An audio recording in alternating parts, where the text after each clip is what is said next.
الحمد لله رب العالمين والصلاة والسلام على سيد الأنبياء والمرسلين أما بعد أعوذ بالله من الشيطان الرجيم بسم الله الرحمن الرحيم يا أيها الذين آمنوا بالله ورسوله والكتاب الذي نزل على رسوله والكتاب الذي أنزل من قبل ومن يكفر بالله وملائكته وكتبه ورسله واليوم الآخر فقد ضل ضلالا بعيدا صدق اللہ العظیم۔ حضرات محترم، یہ دنیائے رنگ و بو اپنے وجود میں آنے سے اب تک اگر آپ غور کریں گے تو تاریکی بھی ہے، اجالا بھی ہے، نور بھی ہے، ظلمت بھی ہے، اچھائیاں بھی ہیں، برائیاں بھی ہیں۔ بعض دفعہ ایسا ہوتا ہے کہ اچھائیاں غالب رہتی ہیں اور بعض دفعہ ایسا ہوتا ہے کہ کبھی برائیاں غالب آ جاتی ہیں، لیکن اللہ تبارک و تعالی کی طرف سے یہ بات مقدر ہے کہ جب بھی تاریکی پھیلتی ہے اور لوگوں کو اپنے گھیرے میں لینے لگتی ہے تو اللہ تبارک و تعالیٰ کی طرف سے کوئی نہ کوئی بندہ کھڑا ہوتا ہے جو اس تاریکی کو اور اندھیرے کو، ظلمت کو دور کرنے کی کوشش کرتا ہے اور اللہ تبارک و تعالیٰ اسے کامیابی عطا کرتا ہے۔ اگر آپ پوری تاریخ دیکھیں گے بھارت کی تو بہت سی مثالیں آپ کو مل جائیں، بہت سی مثالیں آپ کو ملیں گی۔ انہی واقعات میں سے ایک بہت بڑا واقعہ ہے جو 1921 کے آس پاس وقوع پذیر ہوا۔ کچھ ظالم طاقتیں اپنے طاقت کے بل پر جاہل اور ناخواندہ، نہ پڑھے ہوئے مسلمانوں کو اپنے دام فریب میں پھنسانے لگی اور بہت سے واقعات جو ہے پیش آئے کہ بے پڑھے لکھے بہت سے لوگ ان کے دام فریب میں پھنس گئے اور ارتداد کے شکار ہو گئے۔ ہم اور آپ یہاں بیٹھے ہیں، ان حالات کا اندازہ نہیں کر سکتے ہیں۔ ابھی بھی بہت سے علاقوں میں ایسے معاملات ہوتے رہتے ہیں۔ ایک بہت اچھے رائٹر ہیں، انہوں نے ایک واقعہ بتایا کہ ایک گاؤں میں جانا ہوا تو دیکھا وہاں ایک کالی تصویر لگی ہوئی ہے، تو پوچھا یہ کیا ہے؟ کہا یہ فلاں صاحب آتے ہیں جن کا تعلق فلاں مذہب سے ہے، وہ اس کے مذہبی پیشوا ہیں، ان کا کہنا ہے کہ یہ تصویر لگاؤ، یہ کالی ہے۔ کیوں؟ وہ بولتے دیکھو آتا نا قال رسول اللہ صلی اللہ علیہ وسلم، تو کالی چیز کی بڑی اہمیت تمہارے یہاں ہے، اس کی تصویر لگاؤ، اس کی پرستش کرو، اس میں پھول مالا چڑھاؤ۔ اب بتاؤ وہ لوگ کیسے مسلمان رہ پائیں گے جن کو یہ پتہ نہیں کہ جو قال رسول اللہ صلی اللہ علیہ وسلم میں قالا کا مطلب کیا ہے؟ وہ قالا میں نے فرمایا اور اس نے کیا مطلب لے لیا؟ کالا۔ تو بہت سے لوگوں نے اپنے گھروں میں ایسی تصویریں لگا لی، ان کی پرستی شروع کر دی۔ تو ایسے بہت سے واقعات اس وقت پیش آئے 1921 کے آس پاس۔ بہت سی تنظیمیں بنی، بہت سے انجمنیں بنی جنہوں نے اس کا مقابلہ کرنے کے لیے بڑے بڑے مناظرین کو متعین کیا اور متکلمین کو متعین کیا، علماء اور مشائخ کو متعین کیا۔ لوگوں نے انتھک کوشش کی اور محنت کی، لیکن وہ کامیابی نہ مل سکی جو کامیابی ملنی چاہیے تھی۔ اس لیے کہ آپ اگر کوئی بڑا پروگرام کریں گے، کوئی مناظر آئے گا، کوئی متکلم آئے گا، کوئی اسلام کا داعی اور سپاہی آئے گا، وہ کچھ مخصوص لوگوں کے بیچ میں اپنی بات کہے گا، اور یہ بھی حقیقت ہے کہ سارے لوگ اس کی بات سمجھ جائیں، مان جائیں، یہ ضروری نہیں ہے۔ تو اس طوفان کو روکنے کا جو منصوبہ ظاہر ہوا وہ کیا تھا؟ حضرت مولانا محمد الیاس صاحب کاندھلوی طاب اللہ سراہو نے گھر گھر جا کر کے لوگوں کو اسلام کی عظمت، کلمے کی عظمت، اللہ کی کبریائی اور جناب محمد رسول اللہ صلی اللہ علیہ وسلم کی رسالت کی عظمت سمجھانے کی کوشش کی، اور ان کو بہت حد تک کامیابی ملی۔ چونکہ جو لوگ بھی اس کام میں لگے، جن لوگوں نے بھی یہ محنت کی، وہ سامنے والوں سے کسی اجر کا مطالبہ نہیں کرتے تھے، ہدیہ تحفہ کا نذرانہ کا مطالبہ نہیں کرتے تھے، اپنا ہرجہ خرچہ کر کے لوگوں کے گھروں تک پہنچتے تھے، دکانوں تک پہنچتے تھے، لوگوں کی کھیتی باڑی تک پہنچتے تھے، جہاں لوگ ہوتے تھے وہاں پہنچتے تھے۔ تو اللہ تبارک و تعالیٰ نے بہت حد تک کامیابی عطا فرمائی، اور بہت بڑے علاقے میں جو ارتداد کی ایک لہر چلی تھی، ایک طوفان اٹھا ہوا تھا، اس پہ ایک بند بن گیا، اور جن لوگوں کو لوگ شکار بنانا چاہتے تھے وہی لوگ اسلام کے داعی بن گئے، اسلام کے سپاہی بن گئے، اسلام کے محافظ بن گئے، اور اسی کام کو آگے بڑھاتے بڑھاتے ابھی تو پوری دنیا میں وہ کام پھیل گیا ہے۔ پوری دنیا میں بہت مشکل ہے کوئی ایسا ملک ہو جو ظالم و جابر ہو جہاں وہ کام نہ ہوتا ہو، کیونکہ سب کو ضرورت ہے اپنی نسلوں کو سنبھال کر رکھنے کی، اپنے آپ کو سنبھال کر رکھنے کی۔ آپ ایک بار اپنی گارنٹی لے سکتے ہو، لیکن آپ اپنی نسلوں کی گارنٹی نہیں لے سکتے ہو۔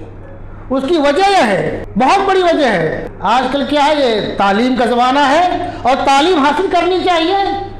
بغیر تعلیم کے آپ آگے نہیں بڑھ سکتے ہیں، لیکن بہت سے دانش گاہوں میں، تعلیم گاہوں میں ہمارے بچے کیا سیکھتے ہیں؟ وہ الف سے اللہ کے بجائے الف سے انجیل سیکھتے ہیں، میم سے محمد کے بجائے میم سے مسیح سیکھتے ہیں، میم سے مسجد کے بجائے میم سے مسیح سیکھتے ہیں، میم سے مکہ کے بجائے میم سے مسیح سیکھتے ہیں۔ تو بتاؤ ان کے دل میں مسیح کی عظمت ہوگی کہ نہیں ہوگی؟ جب بار بار ان کے دماغ میں بات ڈالی جائے گی، بچے بھی کوئی سادہ ہوتے ہیں، سادہ ذہن کے ہوتے ہیں، اور ان کے کرشمات بیان کیے جائیں گے الٹے سیدھے، تو کیا ہوگا؟ ہمارے بچے بڑے ہوں گے تو اسی چیز کو لے کے بڑے ہوں گے۔ وہ مسلمان تو رہیں گے، آئی ڈی کارڈ میں ان کا نام مسلمانوں جیسا رہے گا، اور کچھ کام ایسے بھی کریں گے جو مسلمان کرتے ہیں، لیکن ان کے ذہن میں ارتداد ہوگا، فکری ارتداد ہوگا، اسلام سے بغاوت کا مادہ ہوگا، مسلمانوں سے نفرت کا مادہ ہوگا، مسجد سے اور قرآن سے چڑھتے ہوں گے۔ اب اس فکری ارتداد کو روک پائیں گے آپ لوگ خود تجزیہ کرو، آپ کے گھر میں ایمان پر 24 گھنٹے میں کتنے منٹ کی بات ہوتی ہے؟ آپ بتا سکتے ہو کہ آپ کے گھر میں بچوں کے سامنے، بیوی کے سامنے، بچیوں کے سامنے ایمان کے تعلق سے بات ہوتی ہے؟ کبھی بات ہوتی ہے ہفتے میں، 10 دن میں، مہینے میں؟ اور آپ کا بچہ 6 گھنٹے مسلسل ان لوگوں کے بیچ میں رہ کر کے آ رہا ہے جو دوسری چیزوں کو مانتے ہیں، ہر بڑی چیز کو اپنا خدا سمجھ لیتے ہیں، تو آپ کا بچہ ذہنی اعتبار سے سچا پکا مسلمان رہ پائے گا؟ تو اس زمانے میں میں سمجھتا ہوں جتنی ضرورت 1921 اور 31 کے آس پاس تھی مسلمانوں کو مسلمان بنائے رکھنے کے لیے، اس زمانے میں اس سے کہیں زیادہ ضرورت ہے اس کام کی، اس تحریک کی، اس مشن کی، کہ ہماری نسلیں اور ہمارے بھائی بہن مسلمان باقی رہیں۔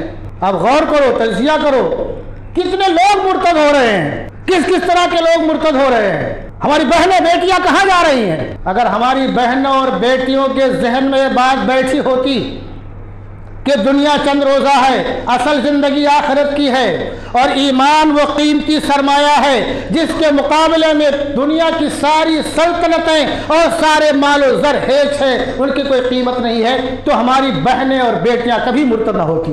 تو بتاؤ کیا اس زمانے میں ضرورت نہیں اس تحریک کی، اس مشن کی جو مولانا الیاس صاحب نے جاری کیا تھا، جس کے لیے کوشش کیا تھا، اور بہت سے دیہاتیوں کو، ان پڑھ لوگوں کو جو ارتداد کے کگار پر تھے ان کو مرتد ہونے سے بچایا تھا؟ کیا آج اس کی ضرورت نہیں ہے؟ ہمارے بہت سے لوگ اعتراض کرتے ہیں، طرح طرح کی باتیں کرتے ہیں، ارے مسلمانوں میں تبلیغ کی کیا ضرورت ہے، وہ تو مسلمان ہیں، کیا بولتے ہیں، ہم تو پشتینی مسلمان ہیں، ہمارے بیچ میں گشت کرنے کی کیا ضرورت ہے، تبلیغ کی کیا ضرورت ہے؟ جماعت والوں کو کوئی کام نہیں ہے، سب بستر لیے بوریاں لیے پھرتے رہتے ہیں۔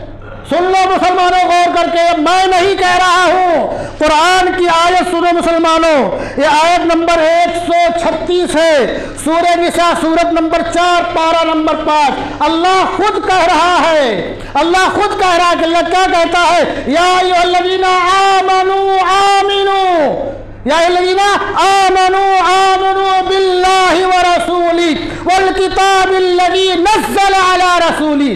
یہ تبلیغی جماعت والوں نے نہیں کہا ہے، یہ کسی مولانا نے نہیں کہا ہے۔ اعتراض کرنے سے پہلے اپنی گریبان میں جھانکو مسلمانوں، غور کرو مسلمانوں، اپنی نسلوں کے بارے میں سوچو مسلمانوں، تمہاری نسلیں کہاں جا رہی ہیں؟ جمعہ کے دن اتنے نمازی ہوتے ہیں اور جمعہ کے علاوہ نمازی کہاں چلے جاتے ہیں؟